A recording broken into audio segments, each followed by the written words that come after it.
ముందు నా హీరో, మనందరి హీరో విక్టర్ వెంకటేష్ సార్ ఉన్నారు. సార్, గోదారి గట్టు మీద రామచిలకవే, గోరింట కెట్టుకున్న సందమామవే, ఊరంతా చూడు నిద్రపోయి ముసుగే తన్నిందే, ఆరాటాలన్నీ తీరాలంటే నేనానే. అలాంటి పాట చేసిన తర్వాత మళ్ళీ చిరుసారితోటి శంకర వరప్రసాద్ లాంటి సినిమా చేయగలిగాను, ఒక మ్యాడ్ లాంటి యూత్ఫుల్ సినిమాస్ చేయగలిగాను.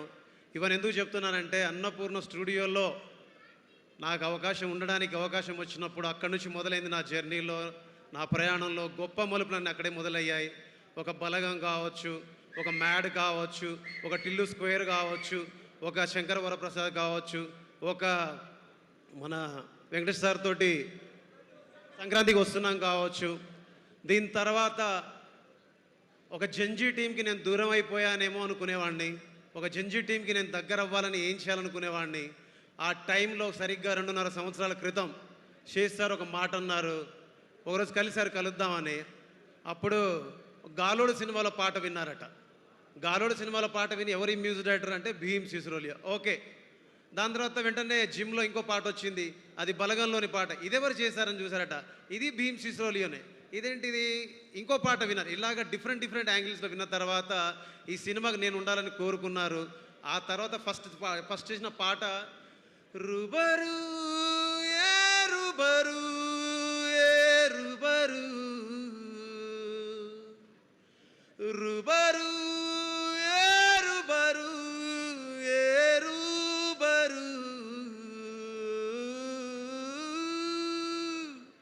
ఈ పాట చేసి ఫస్ట్ ట్యూన్ ఓకే చేశాను. దాని తర్వాత డుండు నక్కు టక్క డుమ్మ డుండు నక్కు బుడ్డి, డుండు నక్కు టక్క డుమ్మ డుండు నక్కు చిచ్చు బుడ్డి, డుండు నక్కు టక్క డుమ్మ డుండు నక్కు బుడ్డి, డుండు నక్కు టక్క డుమ్మ డుండు నక్కు చిచ్చు బుడ్డి. దీని తర్వాత ఏ రోజైతే వదిలేసి వెళ్ళావు నాసని, ఆ రోజునే వదిలేసుకున్నాను నాశని. ఇలాంటి మెలడీస్ భీమ్స్ చేస్తాడా అని చాలామందికి సందేహాలు ఉన్నప్పుడు, చాలామంది అనుమానాలని నివృత్తి చేసి, చాలామంది ముందు నన్ను ఒక జంజీ టీం ముందు నన్ను ఒక సగర్వంగా నిలిపినందుకు శేష్ సార్కి, నా డైరెక్టర్ షనిల్ డియో సార్కి, మా నిర్మాత సుప్రియ మేడంకి థ్యాంక్ యూ సో మచ్.